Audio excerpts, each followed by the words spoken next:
Ladies and gentlemen, J.D. Vance. Who is he? What's he all about?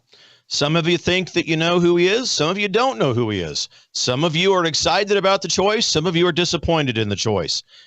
There is no perfect candidate. Not even President Trump himself is perfect, ladies and gentlemen, although he is almost always right in the things that he says and observes and decides. I'm going to take a deep dive tonight into the life and to the career and to the worldview of J.D. Vance. You're going to get the full picture right here, ladies and gentlemen. We're going to take a deep dive, and I'm going to explain to you why and what makes him tick. What exactly is he, and who is he? I'm going to dispel the myths. Is he pro-vax? Is he anti-vax? Is he really a former Trump hater?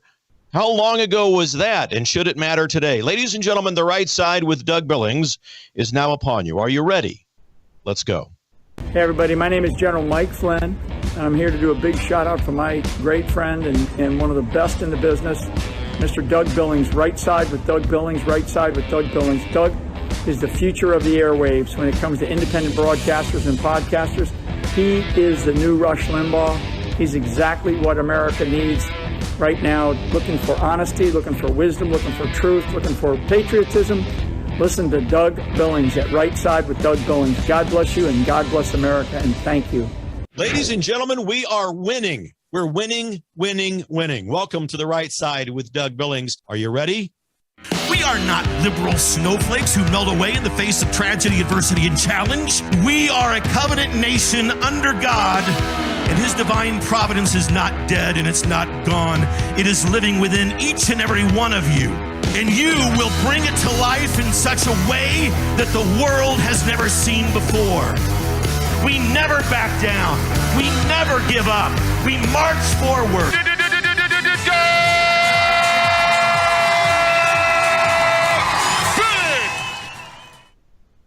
Hi, everybody. Welcome to The Right Side, meeting over here in determined prayer, determined patriotism. First of all, before I begin, a lot to talk about. What a whirlwind 72 hours, right? These last few days have been intense. So many things happening.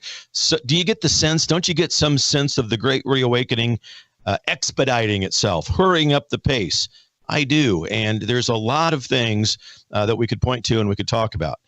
Before I get into all of that, first of all, thank you, ladies and gentlemen, really sincerely, thank you for standing with me shoulder to shoulder. We are trying to reclaim this republic from the grip of the radical communist socialist, formerly known as Democrat Party, and the chaos that they have inflicted upon us. And I want you to know, I really do appreciate you. Thank you. The kindnesses that you show on social media, the emails, the private messages, the direct messages on those on X and on Facebook and everywhere else.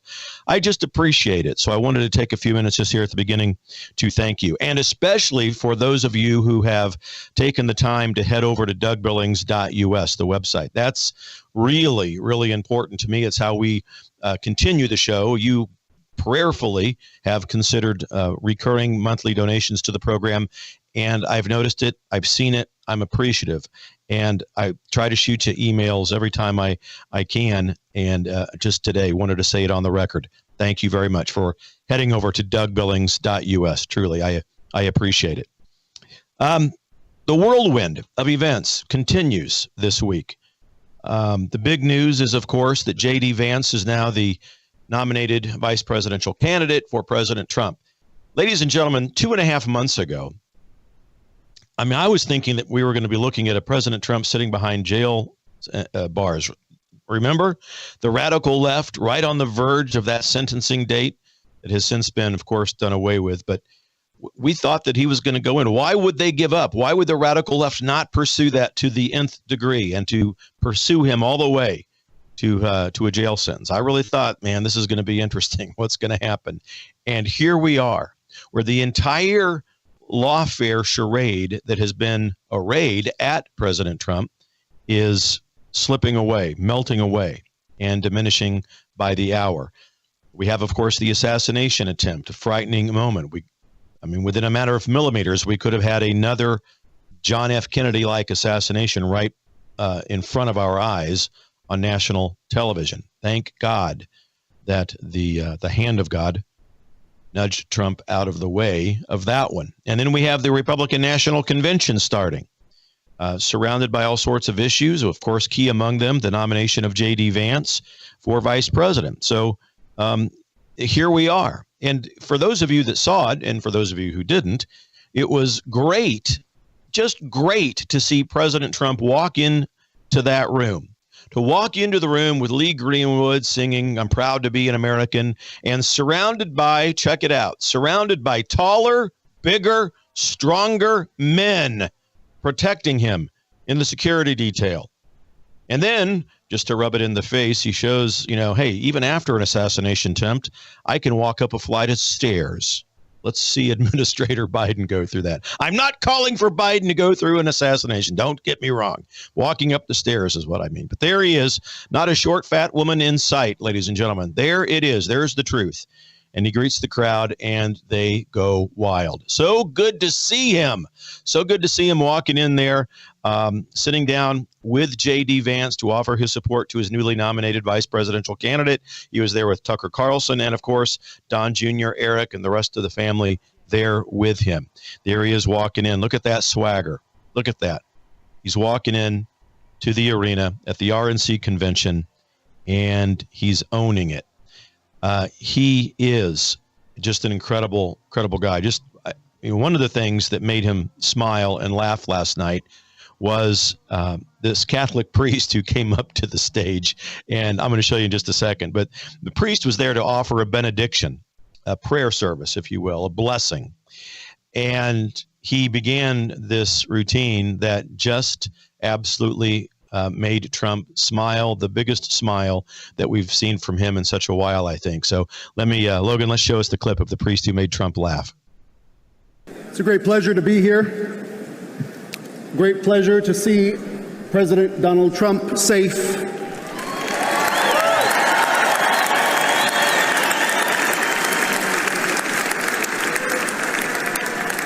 And if I may, before the benediction, give you this promise. You're going to be so blessed. You're going to be tired of being blessed. I guarantee it.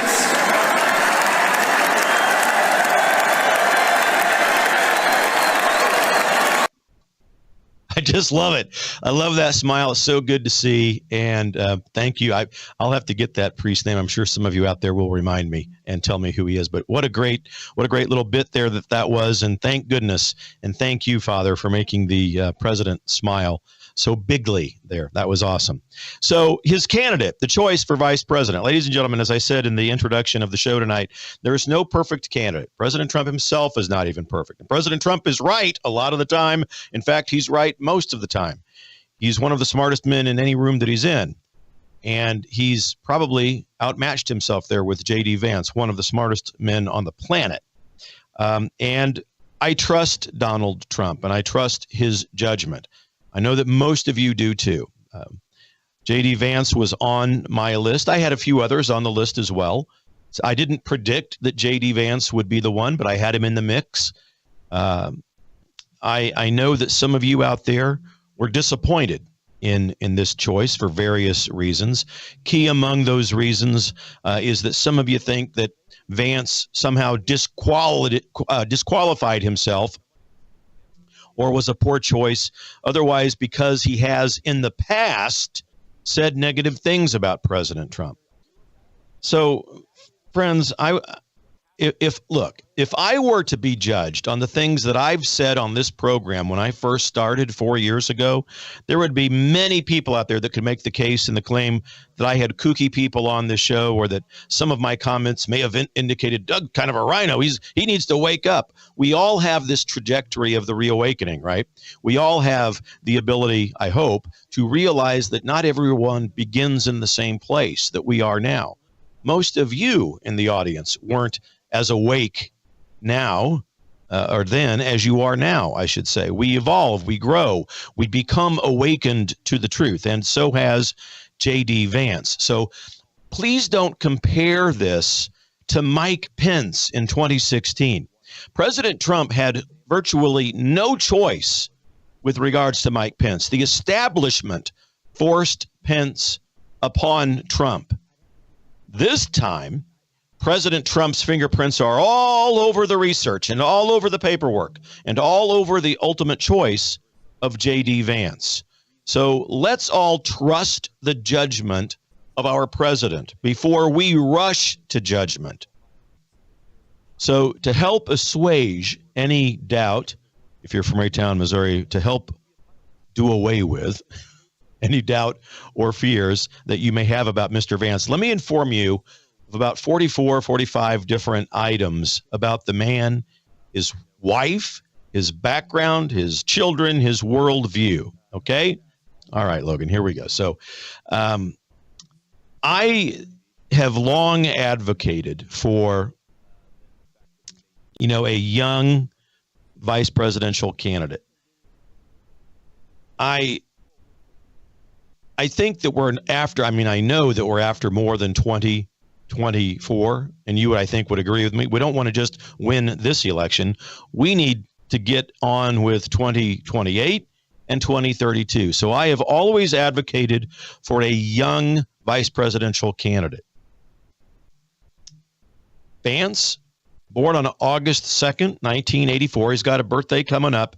Right now, he's 39, so he's going to be 40 in a couple of weeks. He is the first millennial on a major party ticket in the history of the United States, and he is the youngest vice presidential candidate in our history.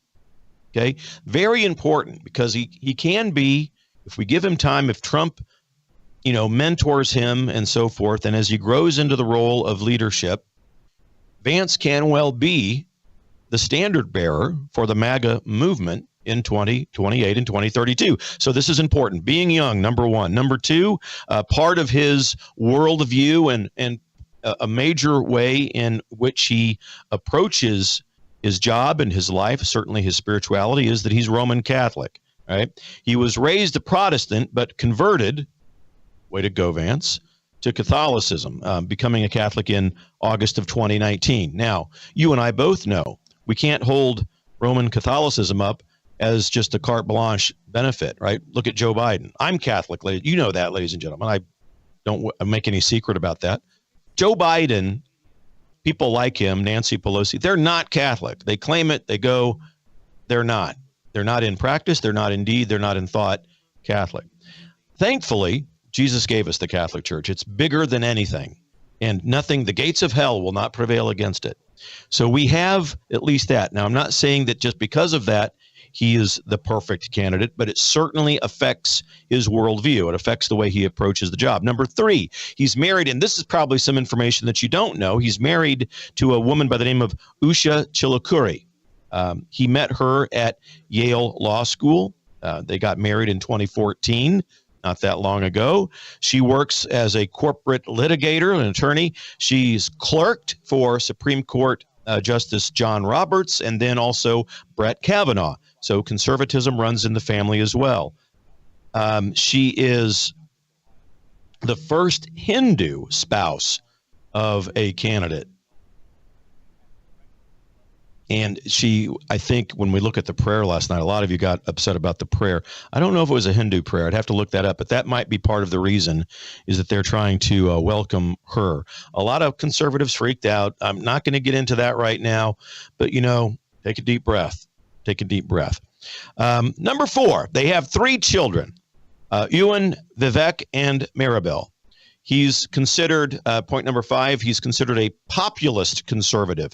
Much like President Trump, their agendas and their ranking of what they want to accomplish, very similar.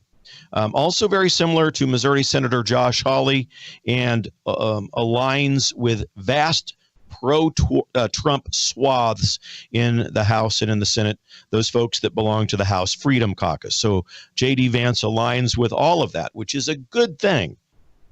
In December of 2023, he did an interview where he said that he wanted to push the Republican Party to a more pro-worker direction, union worker, blue-collar worker, that kind of thing. And that's good. And you'll notice, and you know this, I'm sure, President Trump, since the time he came on the scene in 2016, vast millions of union workers and blue-collar folks have come on board with Trump. And so Vance wants to continue that. The Rust Belt will become a big part of why I think he's a good candidate, and I'll get to that. He grew up in poverty, a lower class family. His story is a famous one. Point number 6. He was in Middletown, Ohio, born, raised there.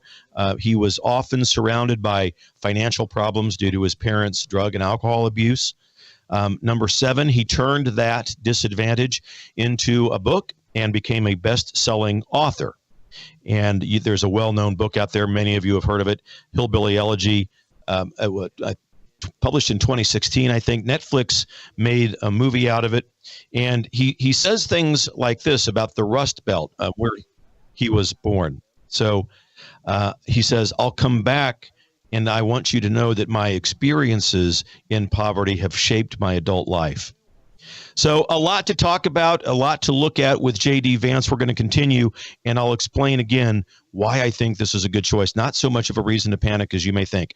Don't forget also DougBillings.us. Ladies and gentlemen, please continue to head over there, DougBillings.us. I appreciate it. We'll be right back after this break. Stay with me. Cheers.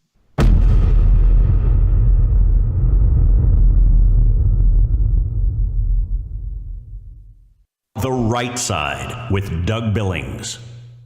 Ladies and gentlemen, what if I told you that you could change the trajectory of your aging process? Look and feel better, live younger, be more active, less pain when you move around, sleep better, diminish the lines and the wrinkles on your face? Really? This is what I'm telling you. It's possible. You see, low stem cell activity happens when we get older. And it could be causing many of the health problems that some people have in the world today. Because as we get older, we have less stem cell activity, which means we age faster and we heal slower. The secret is a clinically proven and patented phototherapy non-transdermal patch, whose technology is the result of over 90 clinical studies and over 20 years of research. Your healthier life can begin today, and you can discover true age reversal. Age reversal, ladies and gentlemen. Please go to liveyoungerwithdoug.us. Liveyoungerwithdoug.us, ladies and gentlemen. Get over there today. Or if you'd like, text my name, Doug, to 41372. Doug, text it, 41372. And get over to liveyoungerwithdoug.us. Get younger, feel younger. I'm doing it. I'm wearing this patch. I feel great. And so will you. God bless you, ladies and gentlemen. For the Republic. Cheers. The Right Side with Doug Billings. I want to tell you about the good people over at EMP Shield. Electromagnetic pulse, ladies and gentlemen. It can fry your home electrical system or your vehicle's electrical system. But if you attach one of these, now this is for your breaker box at home. There's a smaller version that goes on your battery of your car, your vehicle, that will prevent it from being fried in the event of an electromagnetic pulse. Because as you know, thanks to Administrator Biden, many people coming across the border now who don't exactly have the best of intentions.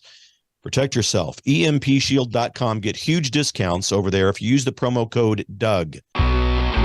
The Right Side with Doug Billings, where we meet in determined prayer and determined patriotism. That's right, ladies and gentlemen. Determined prayer, determined patriotism. That is how we roll over here. J.D. Vance. Okay. Lots of people out there not so sure. I want to make sure that you can give yourselves permission to take a deep breath about the man and give him a chance. So we're going through several points, 42 or 3 points today on the program about Vance. This is important. We talked about the book, Hillbilly Elegy, the movie that they made out of it. You can see it on Netflix. I bet that thing's going to spike. That thing's going to go through the roof the next couple of days. But when he, like I said, one of the points earlier, raised in severe poverty in the Rust Belt.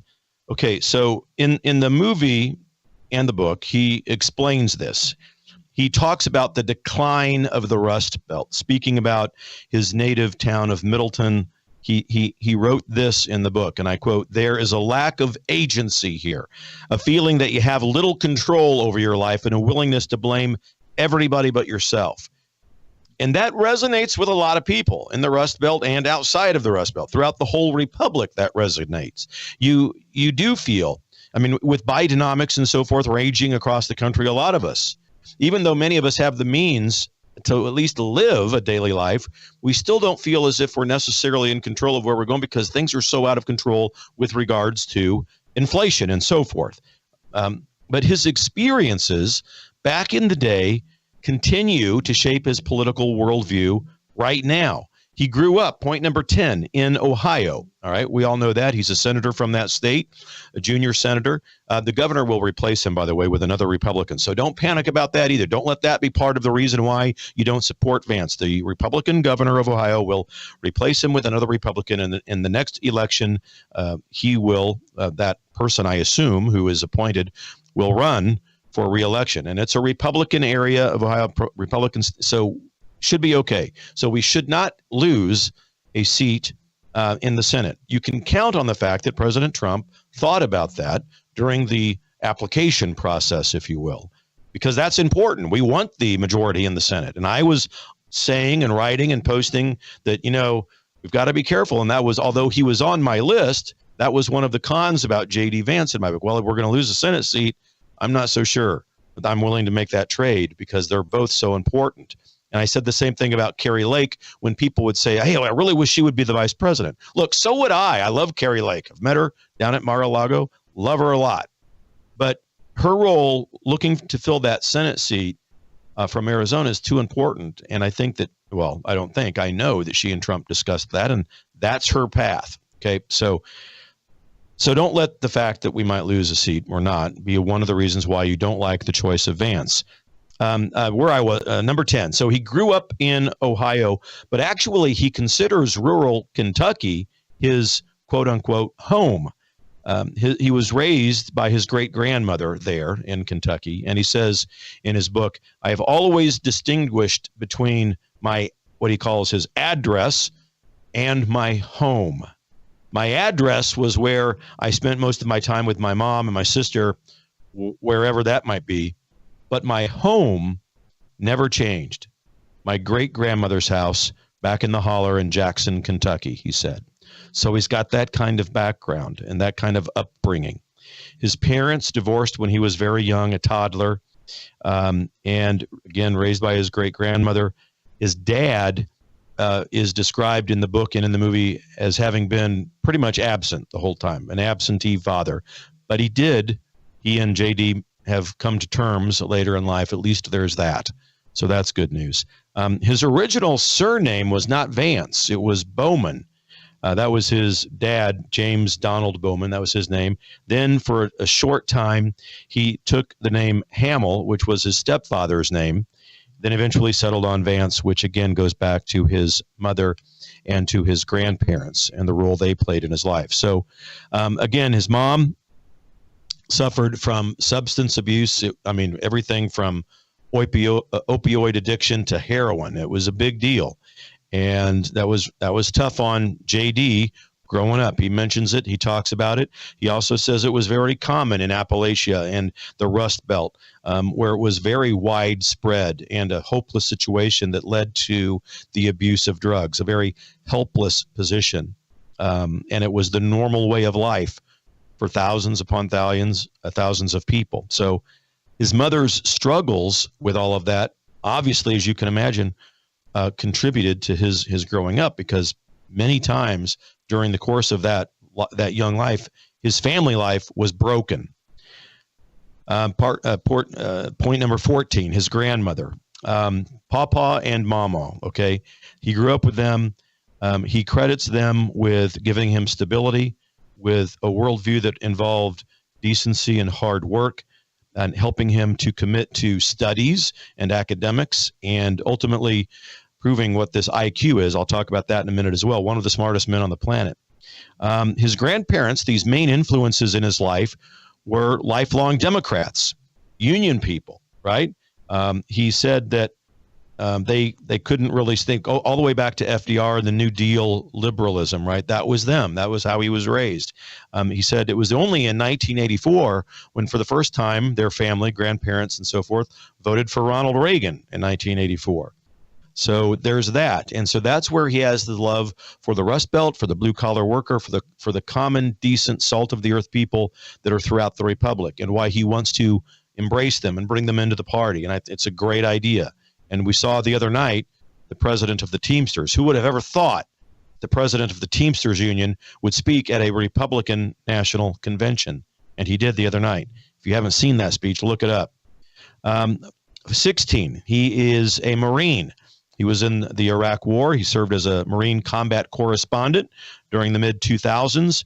And then point number 17, 2 degrees from Ohio State University in political science and philosophy. Great undergraduate degrees for those going into law and into perhaps politics. So Ohio State University is his alma mater.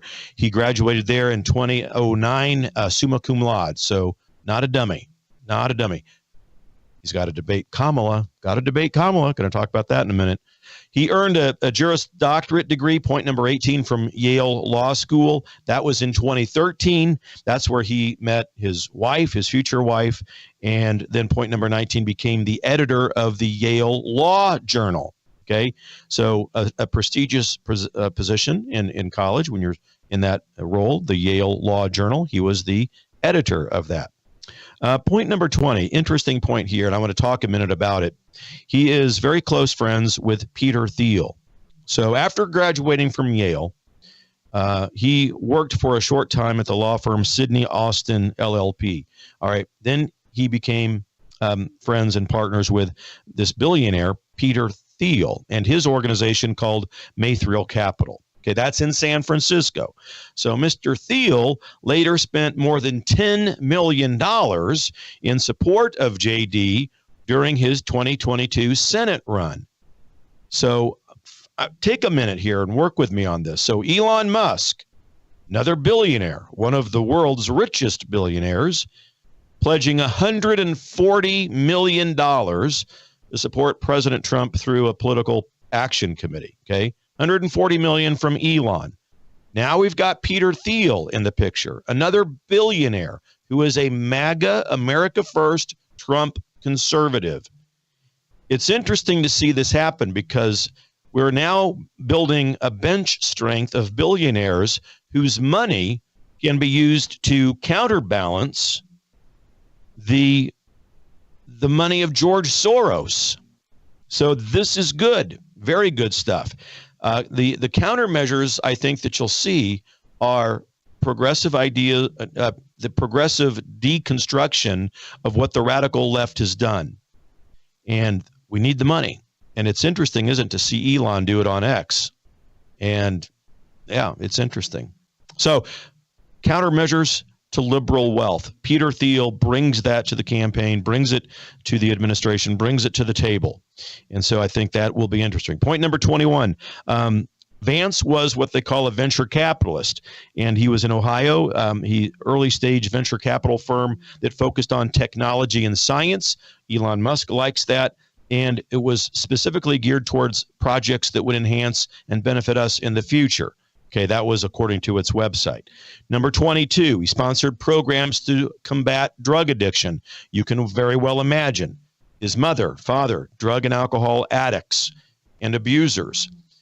Played a large part in his life. He wants to help people get over that. So he created an organization called the Ohio Renewal, or Our Ohio Renewal. Now, it doesn't exist anymore, but for several years, that was a program whereby he would reach out and help people with those issues. Again, because of his background and his upbringing with his mother. So we're going to continue, ladies and gentlemen, looking at J.D. Vance. It's important that we know the guy. This is how we educate. This is how we understand the true issues.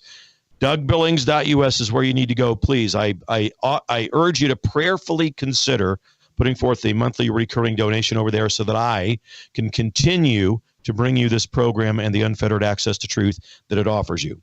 We're going to take a break, and I will be right back more with J.D. Vance right after this. Cheers.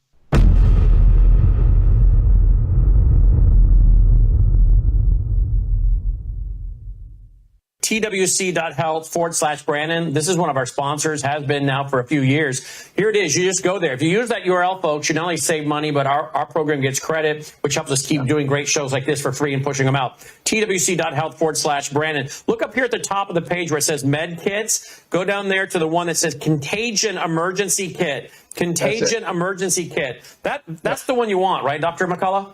Right. That's going to cover bird flu. Just you start on day one. I think all the animal workers, people in rural areas need to have these. You can't wait around for the pharmacist. If you start early, that comes with telemedicine. We can intensify the antivirals, get other drugs going. Very affordable. Join through Brandon's website. Join as a member, because we're working on ways to replace the used drugs, and you have to be a member to get that advantage.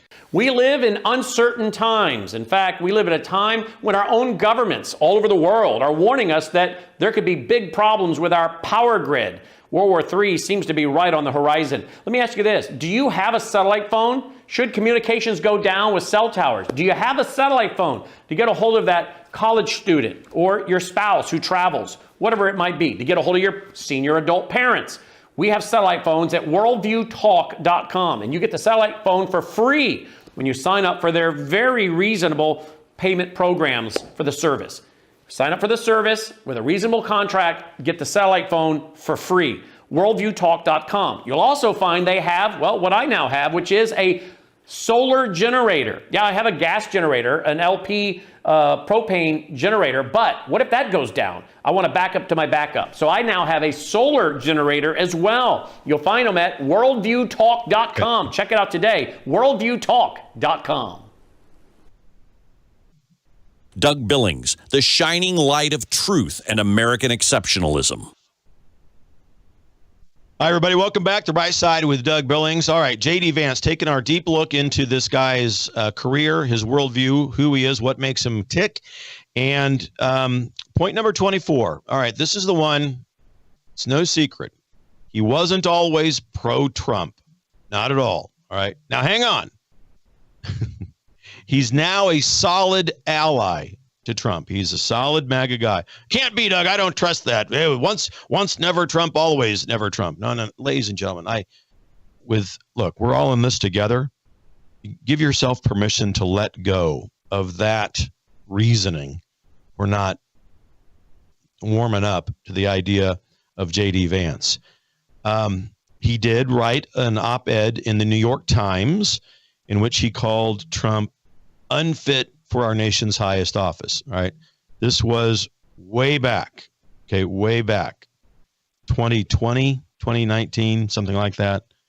So not yesterday, not the last 4 years, long before Trump was elected, actually, that whole thing. Okay. So while he was candidate Trump.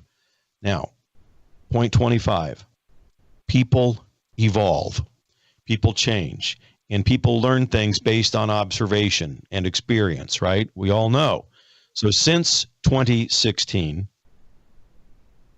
he has changed his viewpoints. And what's more important, he's publicly recanted his statements that he's made in 2016. The reason for that, and he recanted long before this presidential and vice presidential pick are concerned.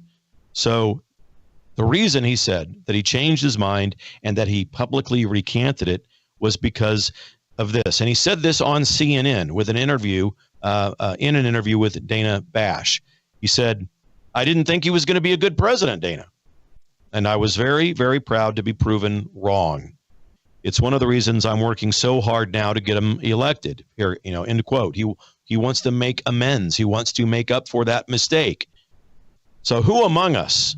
I'm often reminded, I always say to people who tend to look at the pasts of other people, I say, imagine God coming down here and talking to us and saying, hey, wait a minute, everybody.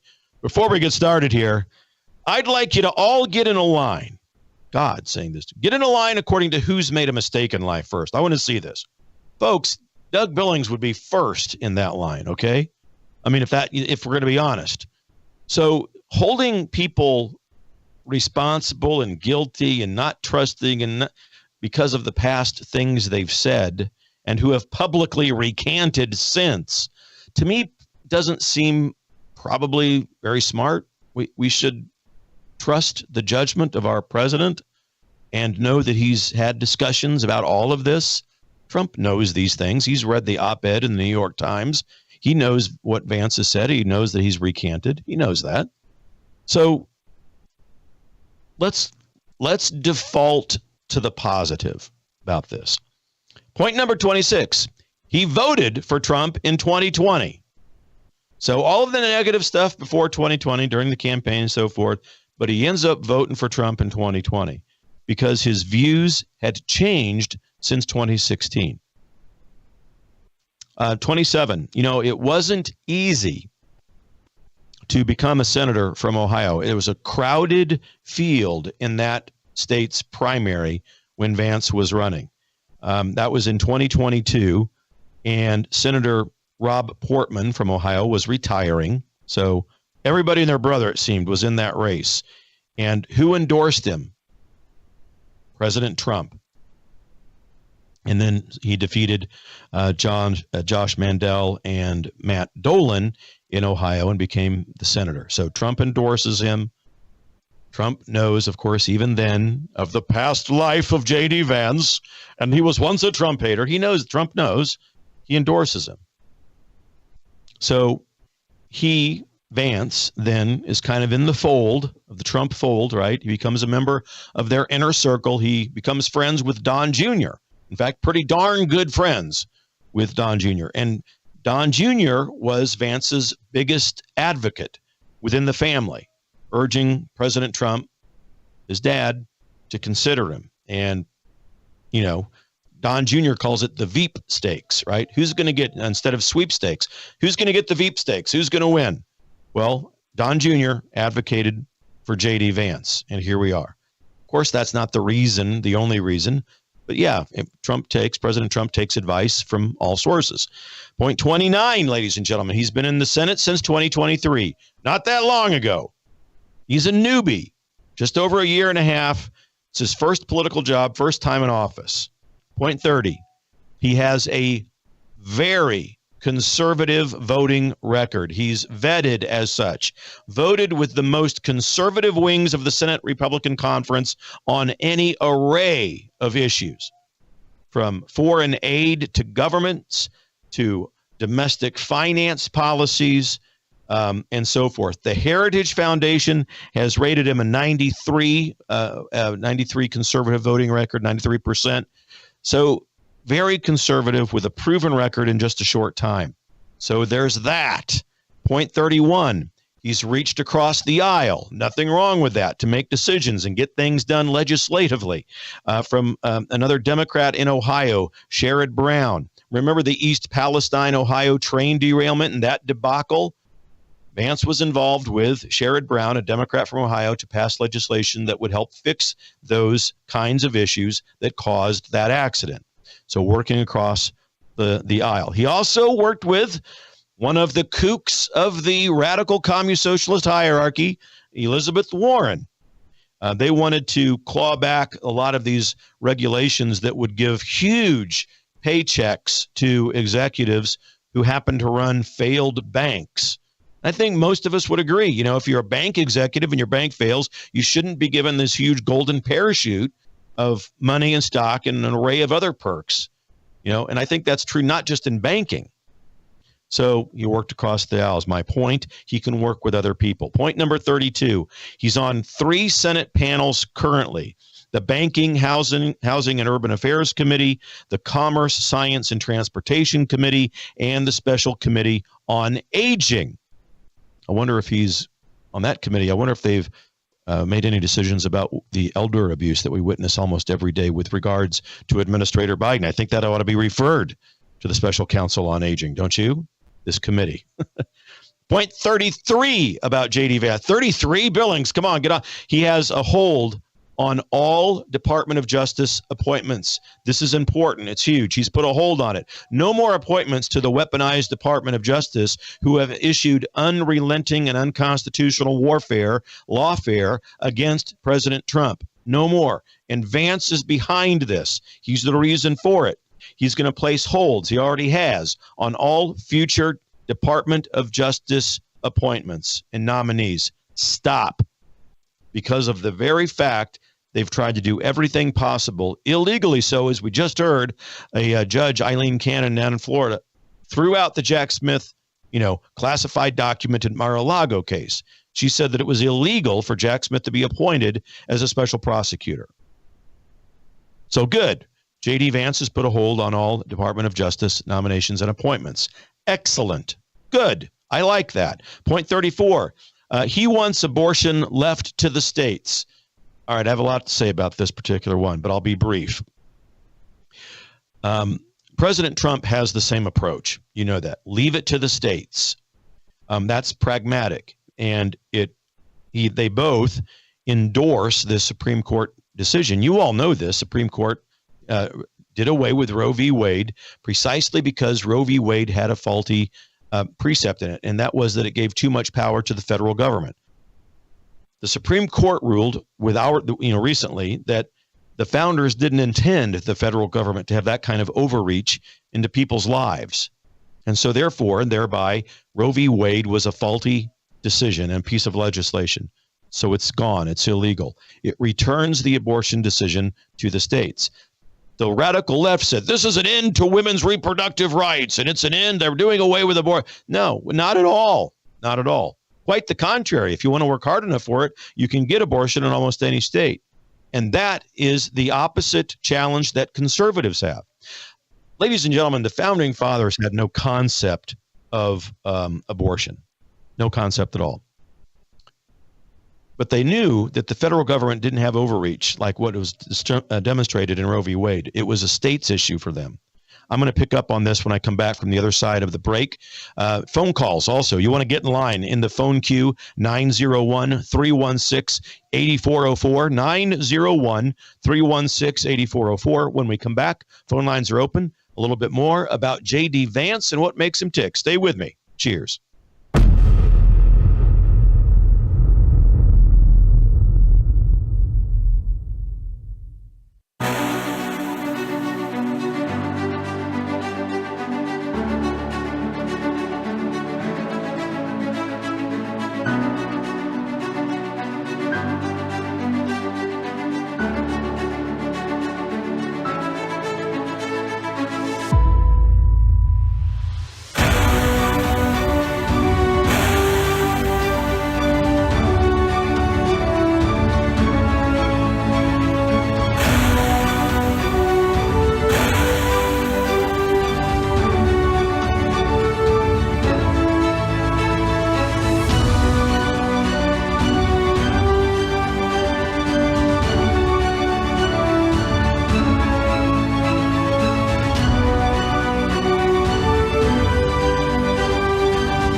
Hello, I'm Brandon House. Would you like to gain access to over 20 years of my radio shows, TV shows, my books? I've written 15 books, and most of those books are ebooks now. And we have conference DVDs, conferences where we filmed our conferences at the Ozarks, literally starting 20 years ago. It's all available in our archived vault. All you have to do is go to worldviewtube.com/vault, worldviewtube.com/vault, and for a reasonable monthly fee, you gain access to over 20 years of Christian worldview programming, news, information, books, documentaries, and a powerful search engine. And folks, it's a great way not only to educate yourself, equip yourself, but it's a big way that you can help fund our continuation as a broadcast network. Please check it out. worldviewtube.com/vault, worldviewtube.com/vault, and help us continue pushing out a Christian worldview. Doug Billings, driving the left crazy with the truth. Welcome back, ladies and gentlemen. Right Side with Doug Billings. Thanks very much. I welcome you from all around the planet. Just got an email from Ireland. You're up late. Thank you very much, Ireland. And I hail, that's my people, Ireland. Ireland and England. That's where the Billings, the Wilkins, the Finns, and the Quins, all part of my mix. Oh, that's where we came from. So I'm glad. Thank you very much as I look over there. I appreciate that. Very nice. So J.D. Vance, we're talking about him. And also, if you want to get in on this and chat with me about it, 901-316-8404. Ladies and gentlemen, 901-316-8404. Call in. The lines are open. Would love to hear from you. Point number 34. I hit on it right before we went to the break. He wants abortion left to the states. I was telling you about the intent of the founders. They had no concept of the term abortion, okay? But they did have a concept of tyranny and how governments can have overreach into people's lives. And they wanted to prevent that. And for them, the federal government did not have the right to enter into people's lives, right? And that's where the error was made with Roe v. Wade, because it, obviously, as we all know, the federal government mandated through legislation that abortion was legal in every state. You could do it. That's wrong. The federal government does not have that kind of power. So Roe v. Wade is overturned, rightly so. And it doesn't do away with abortion like the radical left, doesn't prevent women from getting abortions, ladies and gentlemen. It goes back to the states. And this is where we, my friends, conservative, make America great again, Republicans, people of the grassroots, this is now our task. We have the baton. This is where the issue is meant to be decided at the state. It would be just as illegal constitutionally for President Trump to urge for a federal ban on abortion, just as it was as the radical left urged a federal allowance for abortion. So it has nothing to do with how pro-life are you, Doug? You can't be that pro-life if you don't want a federal ban. Yeah, I can. I'm pro-life. I'm also pro-Constitution. We have to marry these two up. And by the way, I'm also pro-determined patriotism.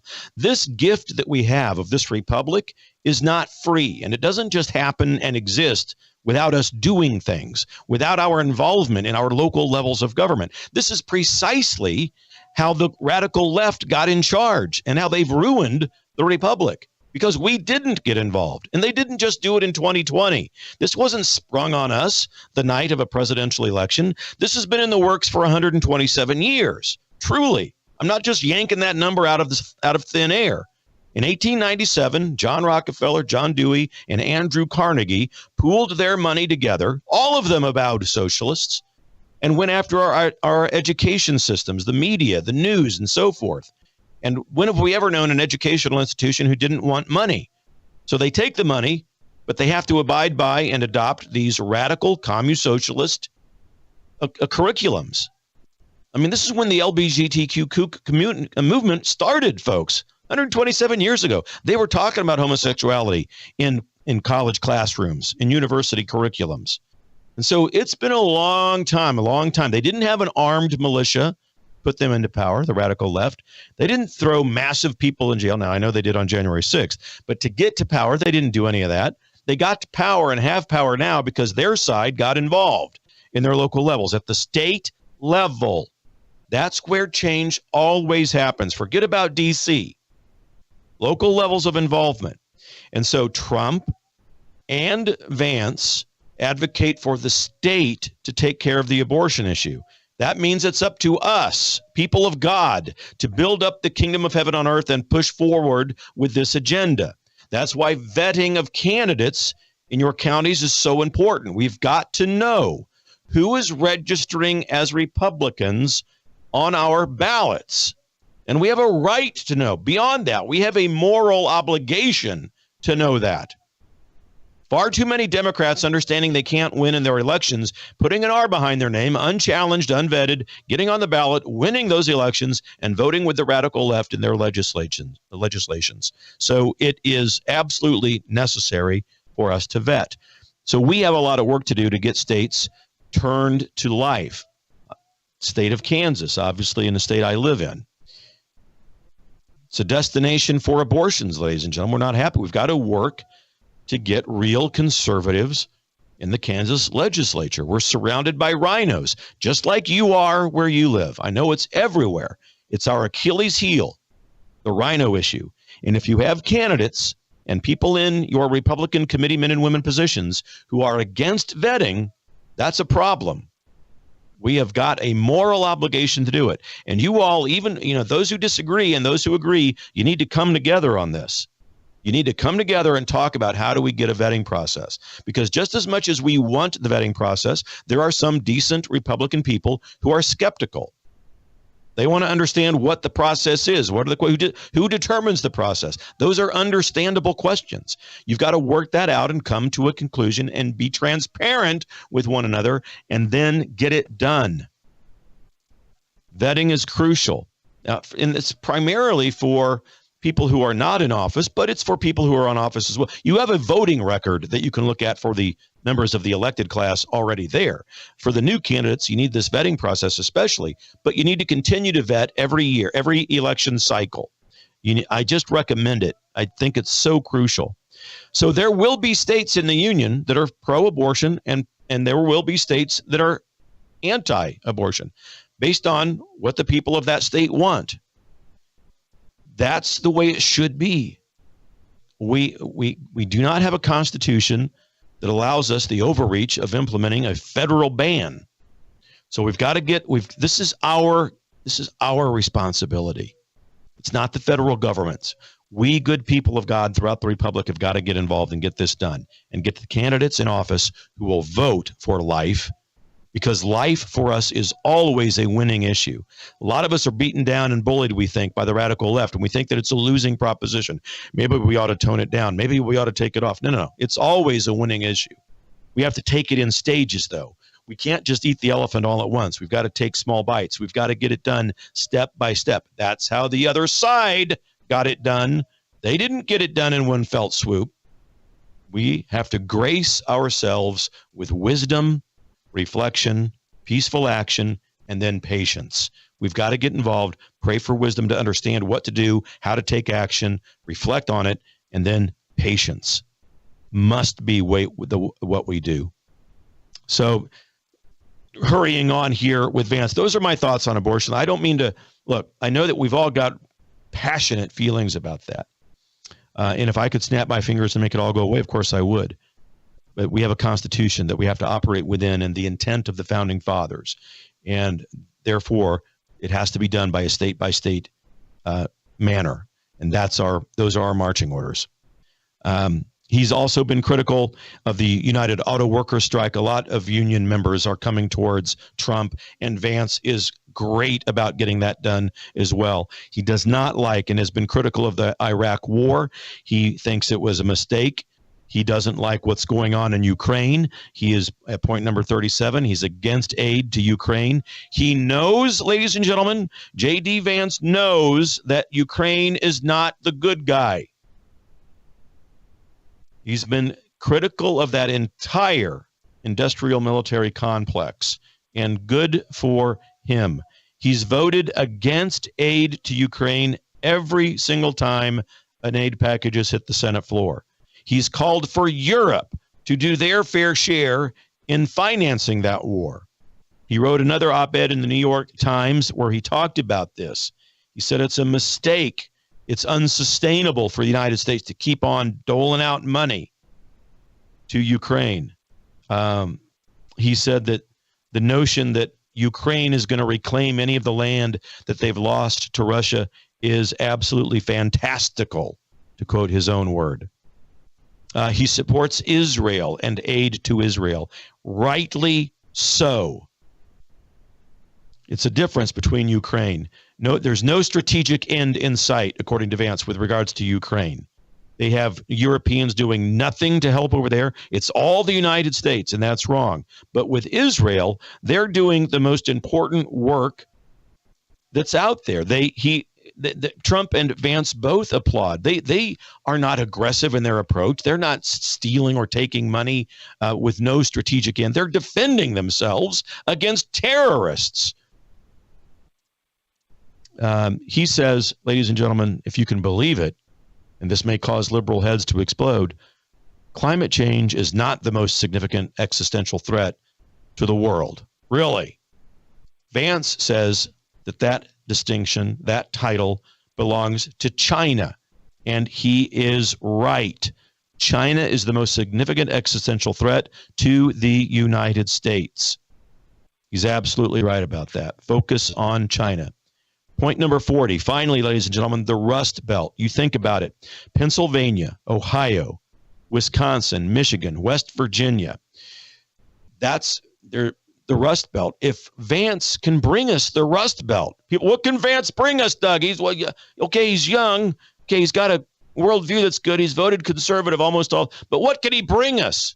Ladies and gentlemen, he can bring us the entire Rust Belt. Just one of those states will give Trump the White House. That's not insignificant. That's part of the conversation. That's the strategy. Trump knows this. The Trump-Vance ticket wins with the Rust Belt. And J.D. Vance can serve it up. Point 41, I can't wait for, the vice presidential debate.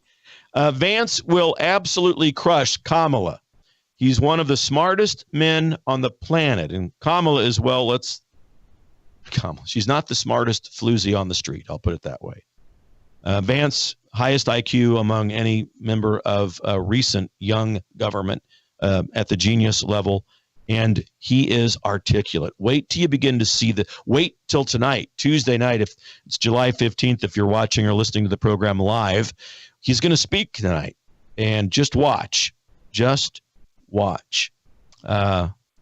And then finally, I want to talk before I let you go.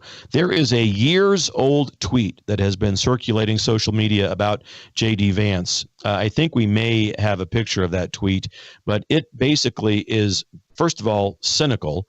J.D. Vance is engaging in humor and cynicism, sarcasm, when he posted this thing. It was back in January of 2022 during the COVID and the vaccine nonsense. American hospitals are overwhelmed. It's time to take this seriously. As a start, let's fire thousands of nurses who refuse to get the jab, the vaccine. That'll help. It's dripping with sarcasm, ladies and gentlemen. He's anti-vaccine mandates. He says it's ridiculous. So people out there posting, you see, not only did he say mean and nasty things about Trump 7 years ago, but he's also he's pro-vax. He's telling us to fire nurses. Ladies and gentlemen, look at this thing. Thanks, Logan. It's sarcasm, absolute sarcasm. And folks, that's the kind of intellectual immaturity, posting and commenting on that won't help us. It won't help. We've got to know context and truth. There's a lot of clickbait out there. Since this whole thing began 4 years ago, we've heard and seen all sorts of things that have not been helpful. Of all of these things, I got a kick out of this thing. I've had to post on this. Of all of the things, if this list of 42 or 3 things hasn't convinced you to give yourself permission to give J.D. Vance a chance, maybe this one will. The number one reason why you should be certain that J.D. Vance is a MAGA, America First, Trump conservative is because of what this guy says. Take a look at what Mitt has to say. I don't know that I can disrespect someone more than J.D. Vance. The illustrious Mitt Romney, ladies and gentlemen, again, I don't know that I can disrespect somebody more than J.D. Vance. If that doesn't cinch it for you, the king of the rhinos himself comes out and says he doesn't trust J.D. Vance, then maybe you should, ladies and gentlemen. Maybe you should. Stay away from the clickbait, ladies and gentlemen. Guide yourself towards the truth. We are here to do just that. Please consider heading over to DougBillings.us. If you like the commentary, if you like me, I give you the show for free. Never charge you for the show, so I beg you, prayerfully consider heading over to DougBillings.us and clicking that button to donate a recurring monthly donation of your choice so that I can help continue to bring you the truth and the analysis that you need and that you've missed over these last several years. Ladies and gentlemen, we're in this together. You are so important to this endeavor. Think not just about the things that I told you about J.D. Vance, but about what I mentioned with regards to local involvement. Get involved in your states. Let's turn your state pro-life. We have the moral high ground. God bless you, ladies and gentlemen. Have a good evening. Believe it. For the Republic. Cheers.